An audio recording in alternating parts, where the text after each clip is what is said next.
मंजिल उन्हीं को मिलती है जिनके सपनों में जान होती है, पंखों से कुछ नहीं होता, हौसलों से उड़ान होती है। हेलो, जय हिंद, नमस्कार साथियों, मैं विवेक आप सभी का स्वागत करता हूं आपके अपने इस यूट्यूब परिवार में। तो आप सब कैसे हैं? उम्मीद करता हूं आप सब अच्छे होंगे, स्वस्थ होंगे और अपने CCMTS हवलदार एग्जाम की तैयारी काफ़ी अच्छे से कर रहे होंगे। तो साथियों, वो महीना स्टार्ट हो चुका है आज से, यानी 1 सितंबर हो चुका है और आपका एग्जाम होने वाला 30 सितंबर। तो एक सीट दिलाने वाला महीना स्टार्ट हो चुका है। तो दोस्तों, अगर आपको हौसलों से उड़ान करना है तो दोस्तों आपको GK GS प्लस इंग्लिश पढ़ना तो अब यहाँ से जरूर पड़ेगा, क्योंकि दोस्तों आपका जो सिलेक्शन होगा, जो SSC-MTS में एक सिलेक्शन मिलेगा, वो केवल साथियों GK प्लस इंग्लिश पढ़ने से होगा। मैथ रीजनिंग तो आप केवल क्वालिफाइंग करके आ जाएंगे, वो तो सबको पता है कि आप अच्छे से क्वालिफाइंग करेंगे। तो मेरे भाई, उसी को और भी मजबूती देने के लिए आज की इस सेशन में मोस्ट एक्सपेक्टेड प्रश्न हम करेंगे। सिलेक्शन वाली क्लास ये होने वाली है, तो याद रखिए दोस्तों, GK प्लस इंग्लिश की पूरे हम लोग 60 प्रश्न बात करेंगे और सही करने का लक्ष्य आपको कितना दिया जाएगा? 50 प्रश्न। यदि एक क्वेश्चन 3 नंबर का रहेगा दोस्त, नेगेटिव मार्किंग भी रहेगा 1 नंबर का। आप अगर SSC-MTS एग्जाम पहली बार देंगे तो आपको जानकारी होना चाहिए। मैथ रीजनिंग में तो साथियों नेगेटिव मार्किंग नहीं रहता है, लेकिन दोस्त जो आपका मेन मेरिट लिस्ट बन के आएगा, आपका पेपर जो सरकारी नौकरी आपका SSC-MTS में एक सिलेक्शन होगा दोस्त, वो आपका इंग्लिश प्लस GK जो रहेगा दोस्तों, उसमें आपको नेगेटिव मार्किंग रहेगा। 50 क्वेश्चन टोटल रहेगा दोस्तों, याद रखिएगा। नोट यहाँ पे आप लोग पढ़ लीजिए, एक सीट पक्का होगा GK प्लस इंग्लिश पढ़ने से। तो सभी को पता होगा डेली क्यूज हम लोग का सुबह 11:30 बजे और शाम को 6:30 PM पे। अभी तक आप हमारे टेलीग्राम से नहीं जुड़े तो दोस्त जरूर जुड़िए, डिस्क्रिप्शन बॉक्स में पहला लिंक है, आप वहाँ जाके जरूर जुड़िए। तो चलिए दोस्तों, इस सेशन को स्टार्ट करते हैं। जितने भाई हमारे नए हैं तो प्लीज़ सब्सक्राइब कर लीजिए चैनल, क्योंकि डेली अब आपको यहाँ से क्लास बिल्कुल बेहतरीन तरीके से प्रोवाइड की जाएगी। तो चलिए दोस्तों, पूरे कॉन्फिडेंस साथ, पूरे जोश के साथ इस सेशन को दमदार तरीके से बनाते हैं, जी जान से हर एक प्रश्न याद करते हैं और हम आपको पूरा 60 प्रश्न याद करवा देंगे। ओके दोस्त, तो चलिए इस सेशन का हम लोग पहला प्रश्न देखते हैं तो क्या दिया है। तो देखिए दोस्तों, पहला प्रश्न ये रहा आपके स्क्रीन पर। पोंग बांध किस नदी पर स्थित है? राइट ऑप्शन दीजिए साथियों, पोंग बांध किस नदी पर स्थित है? तो दोस्त ये ब्यास नदी पर स्थित है। तो पहले का हम लोग का बी ऑप्शन क्या हो जाएगा? बिल्कुल राइट ऑप्शन हो जाएगा। चलिए दोस्त, अगला सवाल बताइए। क्वेश्चन नंबर आपका देखिए सेकंड क्या दिया है। नेशनल वुड फॉसिल पार्क कहाँ पर स्थित है? तो साथियों नेशनल वुड फॉसिल पार्क कहाँ पर स्थित है? राइट ऑप्शन दिए। तो दोस्त ये आपका जयपुर में स्थित है। तो बी ऑप्शन क्या हो जाएगा यहाँ से? आपका बिल्कुल राइट ऑप्शन हो जाएगा। ओके दोस्त, तो चलिए नेक्स्ट अगला सवाल देखते हैं। क्वेश्चन नंबर आपका देखिए साथियों थर्ड क्या दिया है। बहुपति विवाह प्रथा किससे संबंधित है? तो साथियों जो बहुपति विवाह प्रथा है ये किस जनजाति से संबंधित है? राइट ऑप्शन देंगे सभी दोस्त। तो याद रखिए दोस्तों, टोडा जनजाति से संबंधित है। किससे? टोडा जनजाति से संबंधित। तो इस तरह से सी ऑप्शन क्या हो रहा है? बिल्कुल आपका राइट ऑप्शन होने वाला है। नेक्स्ट अगला बताइए साथियों, क्वेश्चन नंबर आपका देखिए 4 क्या दिया है। नेहरू पर्वतारोहण संस्थान कहाँ पर स्थित है? तो बताइए साथियों, जो नेहरू पर्वतारोहण संस्थान ये कहाँ पर स्थित है? राइट ऑप्शन दीजिए। तो दोस्त आपका उत्तराखंड में स्थित है। डी ऑप्शन क्या हो जाएगा आपका? बिल्कुल राइट ऑप्शन। सवाल पूछता है साथियों कि उत्तराखंड किस वर्ष अस्तित्व में आया था? तो याद रखिए दोस्त 2000 अस्तित्व में आया था। ये किस राज्य से बनकर अलग होकर नया राज्य बना? तो साथियों उत्तर प्रदेश के 13 जिलों को काटकर अलग से उत्तराखंड को बनाया था, जो कि साथियों 2000 में अस्तित्व में आ गया था।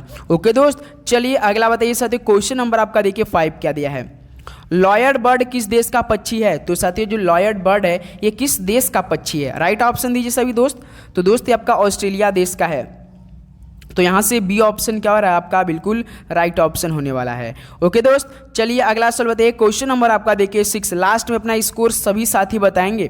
देखिए, श्वेत महाद्वीप के नाम से किसे जाना जाता है? तो साथियों बताइए, श्वेत महाद्वीप के नाम से किसे जाना जाता है? राइट ऑप्शन देंगे सभी दोस्त। तो याद रखिए अंटार्कटिका को जाना जाता है। तो बी ऑप्शन क्या हो रहा है? आपका बिल्कुल यहाँ से राइट ऑप्शन हो जाएंगे। नेक्स्ट अगला बताइए साथियों। क्वेश्चन नंबर आपका देखिए 7 क्या दिया है। प्रशांत महासागर का चौराहा किसे कहा जाता है? मोस्ट एक्सपेक्टेड प्रश्न साथियों, जो आपको बताइए कि प्रशांत महासागर का चौराहा किसे कहा जाता है? तो याद रखिए दोस्त हवाई द्वीप को कहा जाता है। किसे? हवाई द्वीप को। तो बी ऑप्शन आपका राइट ऑप्शन हो जाएगा। ओके, चलिए अगला सवाल देखते हैं। क्वेश्चन नंबर आपका 8 क्या दिया है। देखिए दोस्त, क्षेत्रफल की दृष्टि से भारत का सबसे बड़ा जिला कौन सा है? तो मेरे भाई क्षेत्रफल की दृष्टि से भारत का सबसे बड़ा जिला कौन सा है? राइट ऑप्शन देंगे सभी साथी। तो सर जी ये कच्छ है। कौन? कच्छ है, जो कि क्षेत्रफल की दृष्टि से भारत का सबसे बड़ा जिला कौन सा है? तो कच्छ है। तो सी को यहाँ से क्या करें हम लोग लॉक कर देंगे और आगे बढ़ेंगे। चलिए दोस्त अगला सवाल बताइए, क्वेश्चन नंबर आपका 9 देखिए क्या दिया है। भारत में सबसे ऊंची पर्वत चोटी कौन सी है? तो साथियों भारत में सबसे ऊंची पर्वत चोटी कौन सी है बताइए आप लोग। तो दोस्त आपका गॉडविन ऑस्टिन है। तो इस तरह से ए ऑप्शन क्या हो रहा है यहाँ से आपका बिल्कुल राइट ऑप्शन हो जाएंगे। ओके दोस्त, उम्मीद करूँगा साथियों हर एक प्रश्न काफ़ी अच्छे से आपको समझ में आ रहे होंगे और काफ़ी अच्छे से आप लोग हर एक प्रश्न याद भी कर रहे होंगे। चलिए साथियों अगला सवाल बताइए, क्वेश्चन नंबर आपका देखिए 10 क्या दिया है।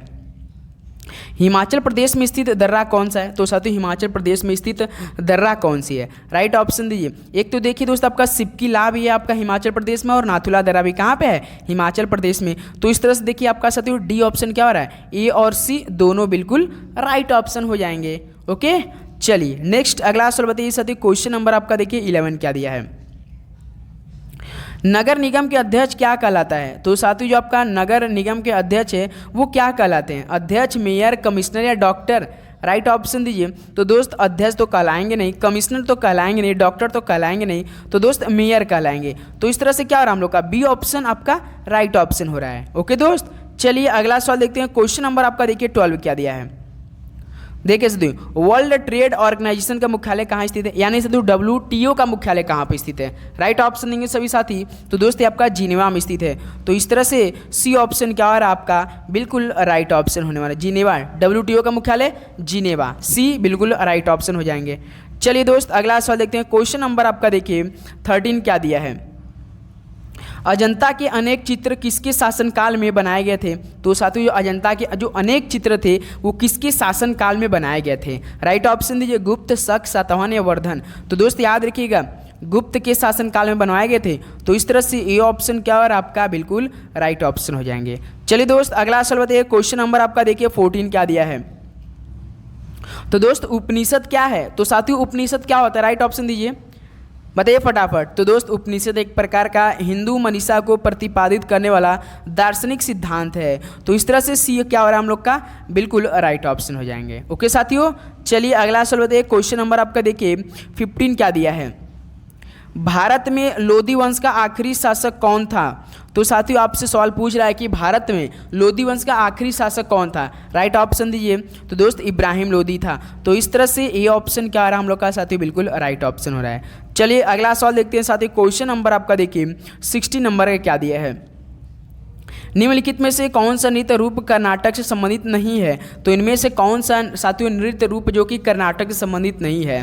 तो बताइए मेरे भाई। तो राइट ऑप्शन देखिए कर्नाटक से साथियों आपका हुतारी नृत्य पड़ता है, सुग्गी नृत्य पड़ता है और करगा नृत्य पड़ता है। लेकिन दोस्त ये जो रऊफ नृत्य है ये चलिए दोस्त आप सभी लोग हमें कमेंट बॉक्स में देंगे रऊफ नृत्य कहाँ का है। चलिए दोस्त बताइए आप लोग राइट ऑप्शन। चलिए 4 ऑप्शन हम आपको देंगे बिल्कुल अच्छे से देंगे, लास्ट में आपको ऑप्शन देंगे उसको राइट ऑप्शन क्लिक करना है। चलिए अभी देर मान लीजिए कि आपको हम दे देते हैं मेघालय दे रहे हैं, लद्दाख दे रहे हैं साथियों, जम्मू कश्मीर दे रहे हैं और आपका एक अरुणाचल प्रदेश दे रहे हैं। इन 4 ऑप्शन बताइए आप लोग। ओके चलिए अगला सवाल देखते हैं साथियों, क्वेश्चन नंबर आपका देखिए 17 क्या दिया है। निम्नलिखित में से कौन सी जनजाति सिक्किम की है? तो साथियों कौन सी जनजाति सिक्किम की है? राइट ऑप्शन दीजिए। ऑप्शन देखिए तो साथियों भूटिया जनजाति जो कि सिक्किम से संबंधित है। तो बी ऑप्शन राइट ऑप्शन हो जाएगा। चलिए दोस्त अगला सवाल देखते हैं, क्वेश्चन नंबर आपका देखिए 18 क्या दिया है।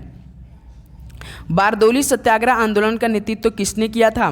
तो साथियों बारदौली सत्याग्रह आंदोलन का नेतृत्व किसने किया होगा? राइट ऑप्शन दीजिए। तो दोस्त सरदार वल्लभ भाई पटेल जी ने किया था। तो सी ऑप्शन आपका बिल्कुल राइट ऑप्शन होने वाला है। ओके साथियों चलिए अगला सवाल बताइए, क्वेश्चन नंबर आपका देखिए दोस्त 19 नंबर का क्या दिया है। निम्नलिखित में से कौन सा नृत्य रूप असम से संबंधित है? तो साथियों इनमें से कौन सा नृत्य रूप असम से संबंधित है? राइट ऑप्शन देंगे सभी दोस्त। तो असम का बिल्कुल सर जी फेमस है बिहू नृत्य। तो ए ऑप्शन आपका बिल्कुल राइट ऑप्शन। भांगड़ा कहाँ का है दोस्त? आप सभी को पता होगा भांगड़ा आपका पंजाब का है। कालबेलिया कहाँ का है दोस्त? यह प्रकार का राजस्थान का है। कत्थक कहाँ का है दोस्त? उत्तर प्रदेश, सभी को पता होगा। चलिए अगला सवाल देखते हैं, क्वेश्चन नंबर आपका देखिए 20 क्या दिया है। भारत की आत्मा गांव में निवास करती है, यह कथन किसका है? तो साथियों भारत की आत्मा गांव में निवास करती है। तो बताइए तो ये कथन किसका है बताइए आप लोग। तो दोस्त ये महात्मा गांधी जी किसका है? महात्मा गांधी जी का है। तो इस तरह से डी ऑप्शन क्या हो जाएगा राइट ऑप्शन। एक सवाल हम आप सभी से पूछना चाहेंगे साथियों कि जो पुस्तक हिंद स्वराज पुस्तक है इसके लेखक कौन है? चलिए राइट ऑप्शन क्लिक करेंगे सभी साथी। हिंद स्वराज पुस्तक के लेखक कौन है? कमेंट बॉक्स में इसका राइट ऑप्शन देंगे आप लोग हमें। चलिए अगला सवाल देखते हैं साथी, क्वेश्चन नंबर आपका 21 क्या दिया है। जीवित कोशिका में रेडियोधर्मी तत्वों का पता किस तकनीक से लगाया जा सकता है? तो साथियों जीवित कोशिका में रेडियोधर्मी तत्वों का पता किसके तकनीक से लगाया जा सकता है? राइट ऑप्शन दीजिए। तो दोस्त स्वकिरणीय चित्रण के द्वारा। किसके द्वारा? स्वकिरणीय चित्रण के द्वारा। तो सी ऑप्शन आपका राइट ऑप्शन हो जाएगा। चलिए दोस्त अगला सवाल देखते हैं। क्वेश्चन नंबर आपका देखिए 22 क्या दिया है। पृथ्वी का दक्षिण ध्रुव किस भूखंड में स्थित है? तो बताइए राइट ऑप्शन। पृथ्वी का जो दक्षिण ध्रुव है किस भूखंड में स्थित है? तो साथियों आपका अंटार्कटिका में स्थित है। तो इस तरह से डी ऑप्शन क्या रहा हम लोग का साथियों? बिल्कुल राइट ऑप्शन हो जाएंगे। चलिए साथियों अगला सवाल देखते हैं। क्वेश्चन नंबर आपका देखिए 23 क्या दिया है। भारत में ऊर्जा का सबसे बड़ा स्रोत क्या है? तो मेरे भाई भारत में ऊर्जा का सबसे बड़ा स्रोत क्या है? भारत की बात हो रहा है तो सभी को पता होगा साथियों जल विद्युत ऊर्जा है मेरे भाई। तो इस तरह से ये ऑप्शन क्या हो जाएगा? बिल्कुल राइट ऑप्शन हो जाएंगे। चलिए साथियों अगला सवाल देखते हैं। क्वेश्चन नंबर आपका 24 क्या दिया है। देखिए दोस्त, दूसरी पंचवर्षीय योजना ने किसको प्राथमिकता दी थी? आप पे पेपर में सवाल पूछता कि पंचवर्षीय योजना कब से स्टार्ट हुआ था? साथियों पहली पंचवर्षीय योजना तो याद रखिए दोस्त 1951 से स्टार्ट हुआ था, जो कि 56 से चला था। उसका दूसरी पंचवर्षीय योजना साथियों 1956 से लेकर साथियों 61 तक चला था। तो जो दूसरी पंचवर्षीय यानी आपका 1956 से 61 के बीच चला था, ये किसको प्राथमिकता दी थी बताइए आप लोग? तो याद रखिए जो भारी उद्योग थे ना, इसको दिया था। किसको? भारी उद्योग जो थे। तो सी ऑप्शन आपका राइट ऑप्शन हो जाएगा। ओके दोस्त, चलिए अगला सवाल देखते हैं। क्वेश्चन नंबर आपका देखिए 25 क्या दिया है। देश में छोटे किसानों को परिभाषित किया गया है, वे किसान जिनके पास जो क्षेत्र हैं। तो बताइए साथियों देश में छोटे किसान को परिभाषित किया गया, वे किसान जिनके पास जो क्षेत्र हैं। तो बताइए आप लोग? तो याद रखिए दोस्त जिनके पास न कम से कम साथियों 1 से 2 हेक्टेयर हैं। कितने? 1 से 2 हेक्टेयर ज़मीनें हैं। तो इस तरह से क्या हो जाएगा हम लोग का? बिल्कुल राइट ऑप्शन हो जाएगा। चलिए अगला सवाल देखते हैं। क्वेश्चन नंबर आपका देखिए साथियों 26 क्या दिया है। अब देखिए साथियों इंग्लिश का एक एक प्रश्न आपके लिए समझिए, परीक्षा के लिए साथियों मोस्ट इंपॉर्टेंट सवाल, इसलिए दोस्त आप एक भी प्रश्न इंग्लिश का नहीं छोड़ेंगे। जैसे देखिए क्वेश्चन नंबर 26 दिया और हम साथियों आपको बता दें इंग्लिश के वही प्रश्न करेंगे, वही टॉपिक करेंगे जो आपके पेपर में कन्फर्म 110% की वो टॉपिक्स आपके पेपर में प्रश्न पूछा जाएगा।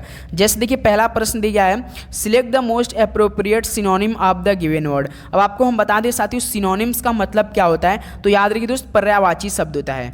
आपने तो काफ़ी हिंदी में पर्यायवाची शब्द किया, लेकिन दोस्त इंग्लिश में भी पूछा जैसे आपका फॉरसेक का मतलब बताना है। तो साथियों सिनोनिम्स वो शब्द होता है कि जैसा साथियों आपको दिया उसी की सेम मीनिंग बताना होता है। जैसा कि नहीं विपरीत या उल्टा नहीं बताना, उसके मतलब मिलता जुलता बताया जाता है। जैसे आपका फॉरसेक, यहाँ पे फॉरसेक का मतलब क्या होता है दोस्त? त्यागना होता है।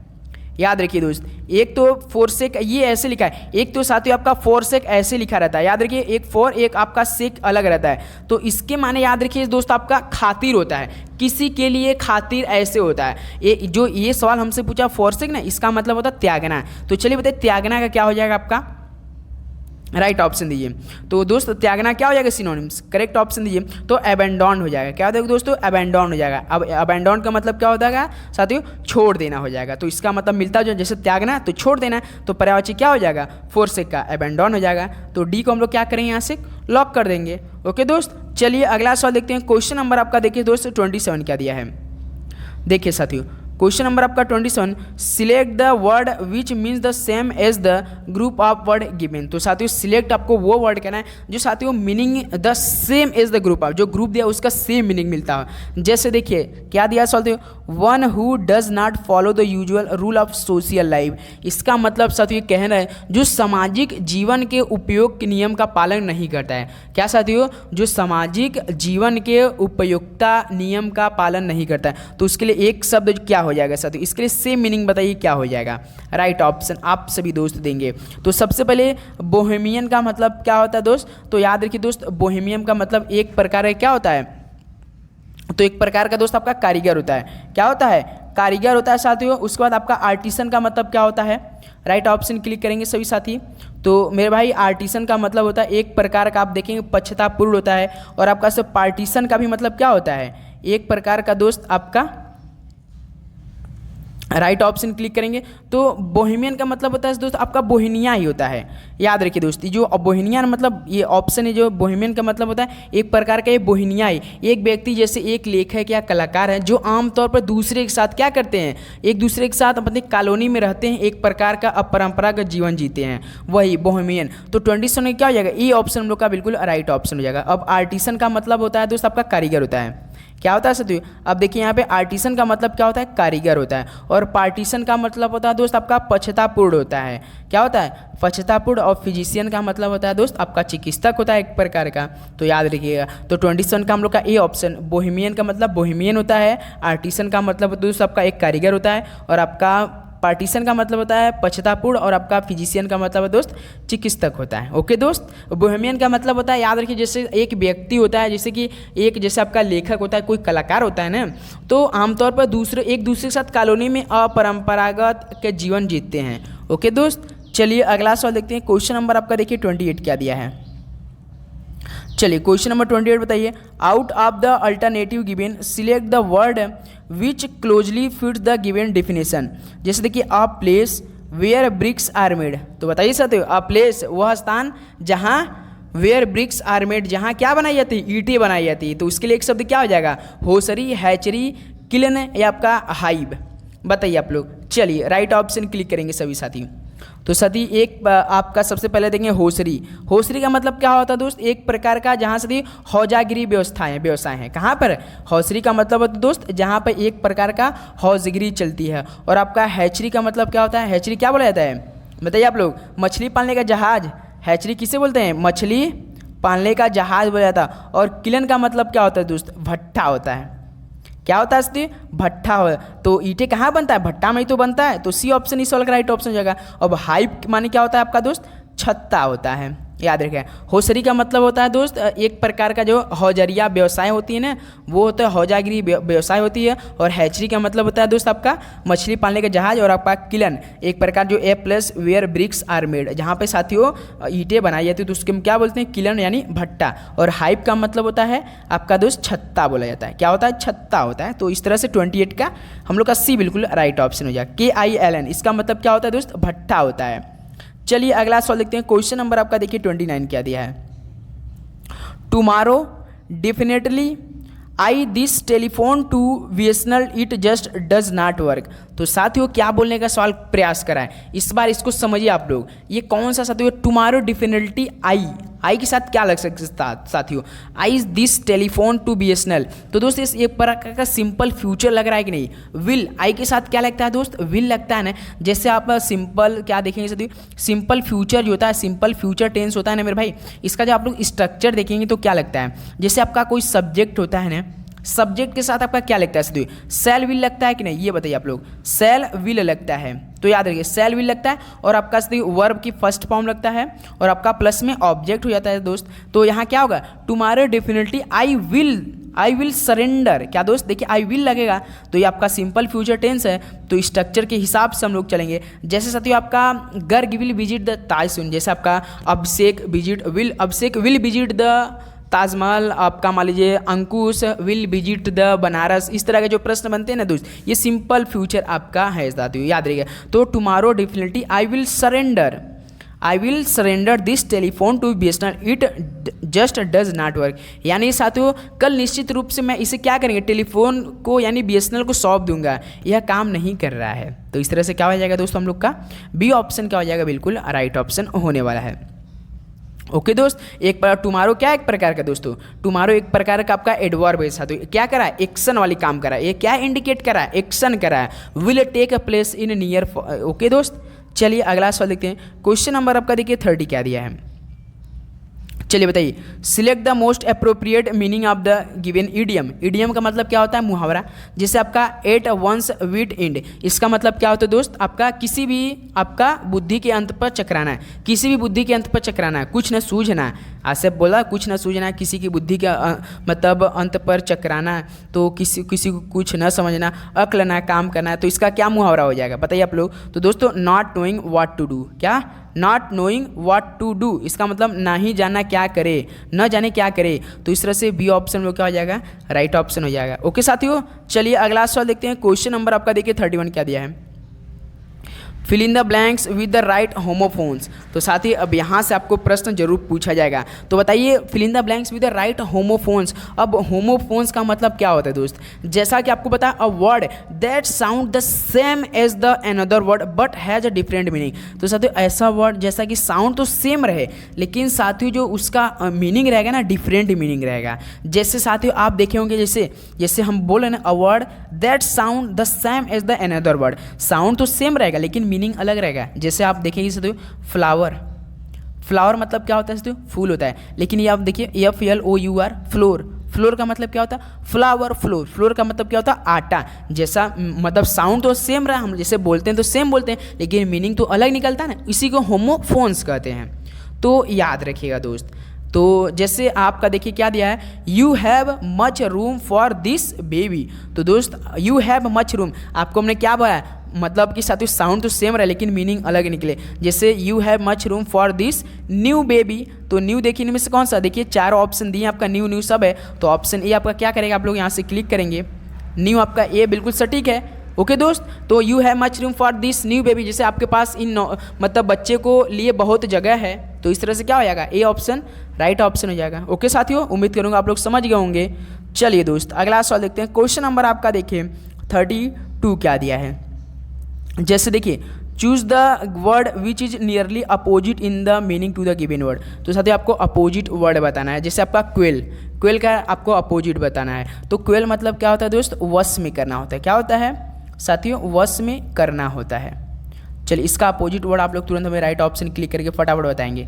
चलिए दोस्त फटाफट दीजिए, क्वेल का राइट ऑप्शन क्या होगा? तो फोमेंट का मतलब क्या होता है दोस्त? भड़काना। फोमेंट का मतलब क्या होता है? तो याद रखिए दोस्त, भड़काना होता है। इस प्रकार सप्रेस का मतलब आप सभी को पता होगा, दबाना होता है। सप्रेस का मतलब दबाना है। और रिप्रेस का मतलब क्या? अधिकार में लाना। रिप्रेस का मतलब अधिकार में लाना, याद रखिए अधिकार में लाना। उसके बाद ऑर्गेनाइज का मतलब आपका आयोजन होता है ना, ऑर्गेनाइज करते हैं तो आयोजन होता है। तो आपका क्वेल वश में करना, इसका अपोजिट में तो फोमेंट हो जाएगा, भड़काना। फोमेंट मतलब भड़काना, सप्रेस मतलब दबाव तो होगा नहीं, रिप्रेस मतलब अधिकार मिलाना ये तो होगा नहीं, ऑर्गेनाइज आयोजन नहीं होगा। तो क्वेल का अपोजिट क्या हो जाएगा? फोमेनेंट हो जाएगा, यानी भड़काना हो जाएगा। तो इस तरह से ए ऑप्शन क्या हो रहा है हम लोग का? राइट ऑप्शन हो जाएगा। ओके साथियों, चलिए अगला सवाल देखते हैं। क्वेश्चन नंबर आपका देखिए 33 क्या दिया है, an instrument for detecting an earthquake. तो साथियों इस सवाल का राइट ऑप्शन आप हमें दे सकते हैं। भूकंप का पता बताए कैसे आप लगाते हैं, किस यंत्र का उपयोग करके, किस उपकरण का पता लगाते हैं? 33 सर जी हम तो करते हैं किसका? सिस्मोग्राफ का तो लगाते हैं ना, सिस्मोग्राफ का। वही सवाल पूछ रहा है, an instrument for detecting an earthquake, यानी भूकंप का पता लगाने में लिए कौन सा उपकरण लगाते हैं? तो सिस्मोग्राफ का उपयोग करते हैं। ओके साथियों, चलिए अगला सवाल देखते हैं। क्वेश्चन नंबर आपका देखिए 34 क्या दिया है। चलिए दोस्त इस सवाल का राइट ऑप्शन दिए, select the most appropriate word to fill in the blanks, they neighbour, those who have done wrong. तो साथियों इस सवाल का राइट ऑप्शन क्या? वे they neighbour those who have done wrong. इसका मतलब ये गलत काम करने वालों को कभी माफ़ नहीं करते। तो क्या हो जाएगा इसमें? कंड्यूट हो जाएगा, या आपका आउटकास्ट, कंटेन या फॉरगिव। तो यहाँ से साथियों क्या हो जाएगा? तो यहाँ से तो आपका राइट ऑप्शन फॉरगिव होना चाहिए। फॉरगिव का मतलब होता है दोस्त क्षमा करना। क्या होता है दोस्त? फॉरगिव का मतलब होता है देखिए क्षमा करना होता है एक प्रकार का आपका। और आपका कंड्यूट का मतलब, और साथियों आपका आउटकास्ट का मतलब क्या होता है? कंड्यूट का मतलब होता है दोस्त आप एक प्रकार का नाली होता है, एक प्रकार का नाली होता है। और आउटकास्ट का मतलब होता है दोस्त एक प्रकार का आपका जाति से निकाला हुआ, जैसे जाति से निकाला हुआ ना उसे क्या बोलते हैं? आउटकास्ट बोल देते हैं। और उसका कंटेन का मतलब क्या होता है? एक प्रकार का रोकना होता है। तो इस तरह साथियों they neighbour forgive those who have done wrong, वे गलत काम वालों को कभी माफ़ नहीं करते। तो इसलिए हम लोग का डी हम लोग क्या हो जाएगा? बिल्कुल राइट ऑप्शन हो जाएगा। ओके साथियों, चलिए अगला सवाल देखते हैं। क्वेश्चन नंबर आपका देखिए 35 नंबर है, क्या दिया है, select the word which means the same as the group of word. तो साथियों आपको वो वर्ड सिलेक्ट करना है जो कि साथियों जो वर्ड दिया ग्रुप दिया इसका सेम मीनिंग निकले।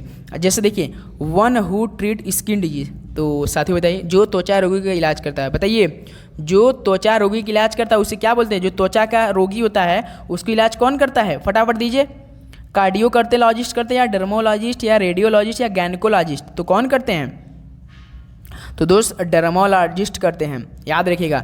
तो साथियों कार्डियोलॉजिस्ट किसे बोलते हैं आप लोग? हृदय रोग विशेषज्ञ, हृदय रोग विशेषज्ञ को क्या बोलते हैं? कार्डियोलॉजिस्ट। और रेडियोलॉजिस्ट को क्या बोलते हैं आप लोग? जो इमेजिंग उपकरणों का उपचार करते हैं, जो इमेजिंग देखकर, फोटो देखकर करते हैं। और गैनकोलॉजिस्ट करते हैं जो मतलब प्रसूति शास्त्री यानी महिला प्रजनन में जो काम करते हैं, उसका गैनकोलॉजिस्ट। कार्डियोलॉजिस्ट हृदय से रोग, आपका डर्मोलॉजिस्ट क्या बोलते हैं? जो त्वचा रोगी की इलाज करते हैं, जो त्वचा से संबंधित स्किन डिजीज है, डर्मोटोलॉजिस्ट। और रेडियोलॉजिस्ट जो साथी जो इमेजिंग उपकरण का इस्तेमाल करके उपचार करते हैं, डॉक्टर ही होते हैं। ओके दोस्त, तो हु ट्रीट स्किन डिजीज, तो डर्माटोलॉजिस्ट। तो बी ऑप्शन राइट ऑप्शन हो जाएगा। चलिए अगला सवाल देखते हैं। क्वेश्चन नंबर आपका दोस्त 36 देखिए क्या दिया है। Select the most appropriate synonym of the given word. Dazzling का बताइए दोस्त, सिनोनिम क्या हो जाएगा? पर्यायवाची। तुरंत क्लिक करेंगे। तो डैजलिंग का मतलब क्या हो दोस्त आपका? चकाचौंधा, बहुत चमकीला, शानदार। तो बताइए दोस्त क्या हो जाएगा? तो 36 का तो सर जी ब्रिलियंट हो जाएगा। ब्रिलियंट का मतलब क्या होता है? बहुत ही शानदार। और आपका यहाँ से क्या हो जाएगा? A option right option. अब ड्रिजली का मतलब क्या होता है दोस्त? ड्रिजलिंग जो बूंदाबांदी आप कहते हैं, भाई थोड़ा यार बाहर देखो बूंदाबांदी हो रही है, तो ड्रिजली का मतलब क्या होता है दोस्त? बूंदाबांदी होता है। उसका मर्की का मतलब क्या होता है दोस्त? अंधेरा होता है, बदली का होता है एक प्रकार। और डल का मतलब क्या होता है? सभी को पता होगा, उदासीन होता है। क्या होता है डल का मतलब? उदासीन होता है। और इस तरह से हम लोग का क्या हो जाएगा? 36 का ए ऑप्शन राइट ऑप्शन हो जाएगा। ओके दोस्त, चलिए अगला सवाल देखते हैं। क्वेश्चन नंबर आपका देखिए 37 क्या दिया है सवाल साथी? Select the antonym of the given word. एक दो क्वेश्चन आपके पेपर में जरूर है। एंटोनिम यानी विलोम शब्द, जिसे आप लोग विलोम शब्द बोलते हैं हिंदी में। तो इमेंसिपेशन का मतलब क्या होता है? चलिए बताइए। इमेंसिपेशन का मतलब होता है दोस्त एक प्रकार का मुक्ति उद्धार होता है। क्या होता है? मुक्ति उद्धार होता है। तो आपको बताना है फ्रीडम हो जाएगा, बॉन्डेज हो जाएगा, लिबर्टी हो जाएगा, या रेडियंस हो जाएगा, रेडियंस हो जाएगा। अब देखिए दोस्त, जैसे हम पूछ दिए आपके इमेनिपेशन का मतलब मुक्ति उद्धार, तो आपका फ्रीडम का सभी को पता होगा स्वतंत्रता यानी आज़ादी होता है। और आपका दोस्तों बॉन्डेज का मतलब क्या होता है? दास्ता होता है। क्या होता है दोस्त? दास्ता होता है। और आपका लिबर्टी का मतलब आप समझ सकते हैं, लिबर्टी का भी मतलब क्या होता है? स्वतंत्रता ही होता है एक प्रकार का। और रेडियंस का मतलब है दोस्त आपका निवास स्थान, निवास स्थान होता है। तो फ्रीडम तो बॉन्डेज, तो इमेनिसिपेशन का मुक्ति उद्धार तो बॉन्डेज हो जाएगा। इमेनिसिपेशन का मतलब क्या हो जाएगा? एंटोनी विलोम शब्द, बॉन्डेज हो जाएगा, दास्ता हो जाएगा दोस्त। बी ऑप्शन राइट ऑप्शन हो जाएगा। ओके दोस्त, चलिए नेक्स्ट अगला सवाल देखते हैं। साथ ही क्वेश्चन नंबर आपका देखिए 38 क्या दिया है? Choose the closest meaning. तो साथियों इसको आपका क्लोजेस्ट मीनिंग बताना है। State of recurring again and again, तो बार बार आने की स्थिति को क्या बोलेंगे आप लोग बताइए? बार बार आने की स्थिति को क्या बोलेंगे साथियों मेरे भाई? तो पेरेनियल बोलेंगे। पेरेनियल का मतलब क्या होता है साथियों? चिरस्थायी, बारहमासी। जो बारहमासी होते हैं ना उसे क्या बोलते हैं? State of recurring again and again, बार बार आने वाले की स्थिति क्या बोलते हैं? पेरेनियल बोलते हैं। तो इस तरह से बी ऑप्शन में क्या हो जाएगा दोस्त? बिल्कुल राइट ऑप्शन हो जाएगा। ओके साथियों, चलिए अगला सवाल देखते हैं। साथियों क्वेश्चन नंबर आपका 39 देखिए क्या दिया है।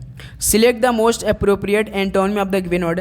बेनेवलेंट का एंटोनिम बताइए, विलोम शब्द बताना है। तो बेनेवलेंट का मतलब क्या होता है दोस्त? परोपकारी होता है। क्या होता है साथियों?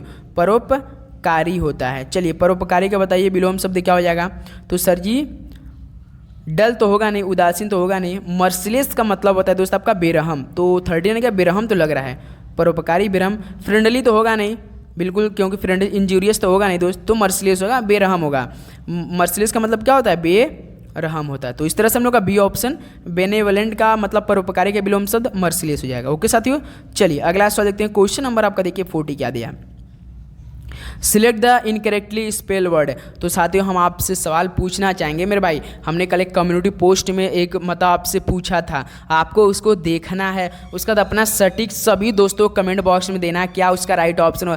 कम्युनिटी पोस्ट में एक इंग्लिश का हमने कम्युनिटी पोस्ट किया है, उसको जाइए और आप लोग हमें कमेंट में दीजिए और देखिए कितने % लोग किस पे ऑप्शन पे गए हैं, ये गौर आप लोग जरूर कीजिएगा। कंपटीशन इसी से पता चला है कंपटीशन किससे है, आपसे है या आपका दूसरे लोगों से है या खुद से है, एक बार जरूर चेक कीजिएगा उस पोस्ट को देखकर। आप लोग कम्युनिटी पोस्ट में दिए हैं, जैसे आपका इनकरेक्टली स्पेल्ड, आपको इनकरेक्टली स्पेल में जो आपका आएगा ना पेपर में, देखिए केवल एक वर्ड से वो गलत रहेगा।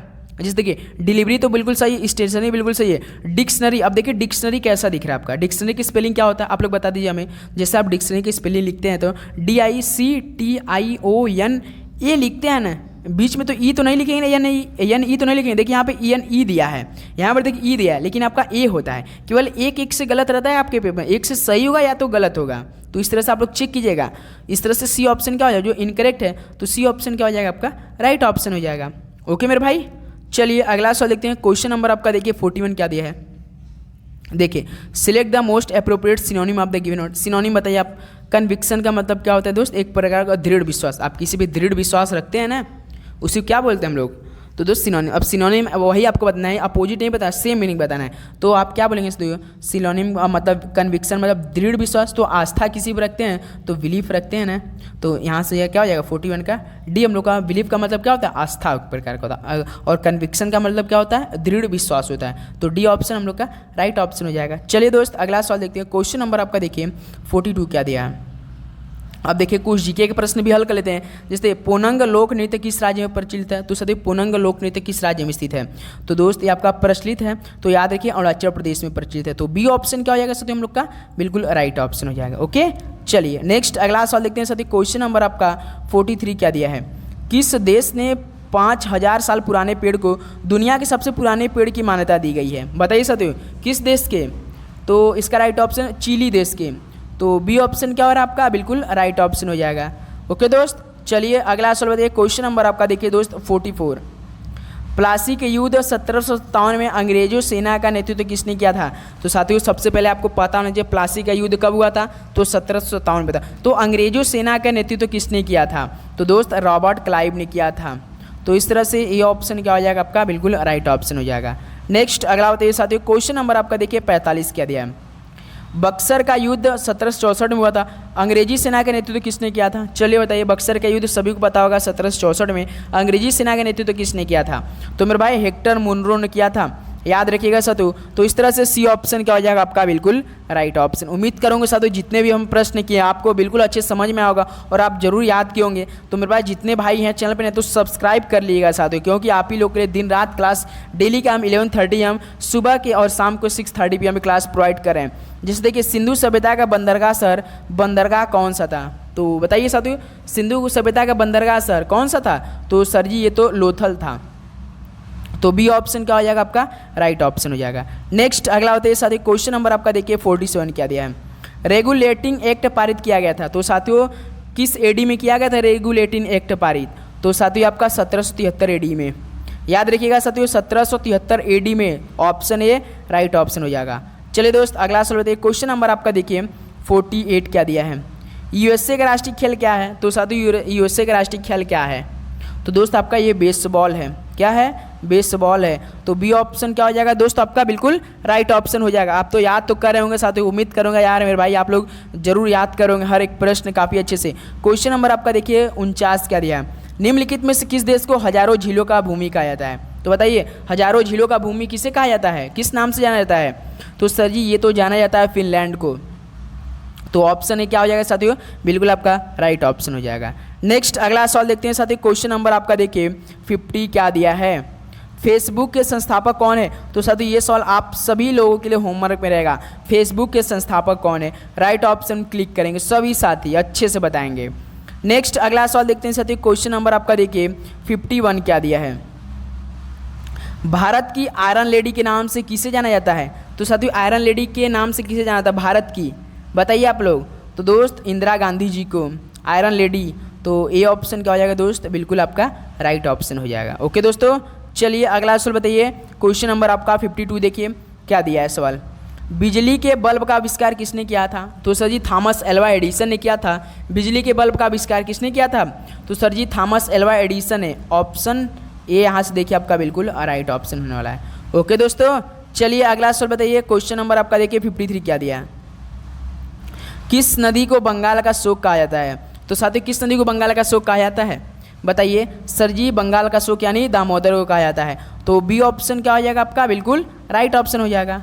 नेक्स्ट अगला बताइए साथियों। क्वेश्चन नंबर आपका 54 देखिए क्या दिया है सवाल। प्रसिद्ध उपन्यास वार एंड पीस किसने लिखा है? तो मेरे भाई प्रसिद्ध उपन्यास वार एंड पीस किसने लिखा है? बताइए आप लोग। तो लियो टॉल्स्टॉय ने लिखा है। किसने? लियो टॉल्स्टॉय ने लिखा है। तो बी ऑप्शन क्या हो रहा है आपका? बिल्कुल यहाँ से राइट ऑप्शन हो जाएगा। ओके दोस्तों, चलिए अगला सवाल बताइए। क्वेश्चन नंबर आपका 55 देखिए क्या दिया है सवाल। निम्नलिखित में से कौन पाकिस्तान के पहले राष्ट्रपति थे? तो साथियों कौन पाकिस्तान के पहले राष्ट्रपति थे? बताइए। तो दोस्त याद रखिए इस्कंदर मिर्जा थे। कौन थे? इस्कंदर मिर्जा थे। तो यहाँ से 55 की क्या हो जाएगा? सी ऑप्शन हम लोग का बिल्कुल राइट ऑप्शन हो जाएगा। ओके, चलिए अगला सवाल बताइए साथियों। देखिए क्वेश्चन नंबर आपका 56 क्या दिया है। मटकी निम्नलिखित में से किस राज्य का लोकप्रिय नृत्य है। तो साथियों मटकी बताइए किस राज्य का एक प्रकार का लोकप्रिय नृत्य है। तो दोस्त ये आपका एमपी का है। कहाँ का है? एमपी यानी मध्य प्रदेश का। ऑप्शन देखिए ये दे रखा है आपका, तो ए ऑप्शन क्या हो जाएगा? मध्य प्रदेश आपका बिल्कुल राइट ऑप्शन। तो साथियों एक बार अपना फीडबैक जरूर दिया कीजिए दोस्तों कि आपको सेशन में जितने भी प्रश्न करते हैं बिल्कुल आपको कैसा लगता है। आप बिल्कुल भाई देखिए दिन रात करके बिल्कुल जो पेपर पिछला पेपर है आपको पूरा एनालिसिस करके हम क्लास प्रोवाइड करते हैं। ऐसा नहीं कि हमको अगर व्यूज़ लेना नहीं रहता या कुछ भी करना रहता या अपना यूट्यूब चैनल ग्रो करना, ऐसा नहीं करता। हम साथियों डेली प्रोवाइड नहीं करते, इससे तो हम डेली आपको प्रोवाइड करें क्योंकि हमको सिलेक्शन वाली क्लास देते हैं यार। ऐसा नहीं कि टाइम वेस्टिंग वाला हमको आपको क्लास प्रोवाइड करें। जैसे देखिए निम्नलिखित में से किस प्रधानमंत्री ने 13 दिनों का कार्यकाल पूरा किया। तो बताइए तो किस प्रधानमंत्री ने 13 दिनों का कार्यकाल पूरा किया होगा? सोचिए एक बार। तो सर जी अटल बिहारी वाजपेयी ने किया था। तो यहाँ से ये ऑप्शन क्या हो रहा है साथियों हम लोग का बिल्कुल राइट ऑप्शन हो जाएगा। चलिए अगला सवाल देखते हैं। क्वेश्चन नंबर आपका देखिए 58 क्या दिया है। किस संवैधानिक संशोधन अधिनियम ने संविधान में दल बदल विरोधी प्रावधान पेश किए? बताइए साथियों किस संवैधानिक संशोधन अधिनियम ने संविधान में दल बदल विरोधी प्रावधान पेश किए थे? राइट ऑप्शन क्या हो जाएगा? तो याद रखिए दोस्त जो आपका 52वां संवैधानिक संशोधन अधिनियम हुआ था ना, इसमें क्या हुआ था? दल बदल विरोधी प्रावधान पेश किए थे। तो इस तरह से ए ऑप्शन क्या हो रहा है हम लोग का राइट ऑप्शन हो जाएगा। चलिए दोस्त अगला सवाल देखते हैं। क्वेश्चन नंबर आपका देखिए 59 क्या दिया। भारत के किस राज्य की तटरेखा सबसे बड़ी है? तो सर जी ये तो सवाल काफ़ी बार सवाल आता है हमारे पेपर में, तो क्या दोस्तों इस सवाल का होमवर्क दे दें? बता दीजिए आप लोग। चलिए होमवर्क लीजिए, या तो ऑप्शन सी होगा या तो ऑप्शन डी हो जाएगा। चलिए बताइए भारत की किस राज्य की तटरेखा सबसे बड़ी है? ऑप्शन या तो गुजरात हो या तो आंध्र प्रदेश। चलिए इतना तो बता दें आप लोगों में कमेंट बॉक्स में दीजिए। इस सवाल का सभी दोस्त रिक्वेस्ट की सवाल का राइट ऑप्शन देंगे। नेक्स्ट अगला 60 प्रश्न। हिंद स्वराज पुस्तक किसने लिखी? सुबह वाली होमवर्क वाली क्लास है ये हिंद स्वराज पुस्तक। तो सर जी महात्मा गांधी जी ने लिखा था। तो सी ऑप्शन क्या हो जाएगा आपका राइट ऑप्शन हो जाएगा। तो साथियों ये टोटल आपका 60 प्रश्न कंप्लीट हो चुका है। ये बताइए आप सभी कितना स्कोर बना इस सेशन से? आप सभी दोस्त हमें राइट ऑप्शन बताएंगे। आप सभी कितना स्कोर बना? चलिए बताइए सभी दोस्त आप सभी कितना स्कोर बना? तो इस सेशन में साथियों आपका जीके प्लस इंग्लिश के मोस्ट एक्सपेक्टेड प्रश्न में बात किए हैं। तो जितने हमारे न्यूज़ सब्सक्राइबर आ रहे हैं तो चैनल पे जरूर नोटिफिकेशन बेल को ऑन कर लीजिएगा, क्योंकि आपके लिए डेली क्लास हम सुबह 11:30 AM पे और शाम को 6:30 PM पे प्रोवाइड कर रहे हैं। तो चलिए दोस्तों इस सेशन के यहीं पे एंड करते हैं। कल बेहतरीन सेशन हम करने वाले हैं सुबह के साथ 11:30 AM। कल जो सुबह की 11:30 AM बोलेगी आपका मॉक टेस्ट वाली क्लास होगी। याद रखिए दोस्त कौन सी क्लास होगी? मॉक टेस्ट वाली क्लास होगी। तो आप लोग सुबह कल 11:30 बजे तैयार रहिएगा। ओके साथी, तो चलिए मिलते हैं कल सुबह 11:30 AM पे।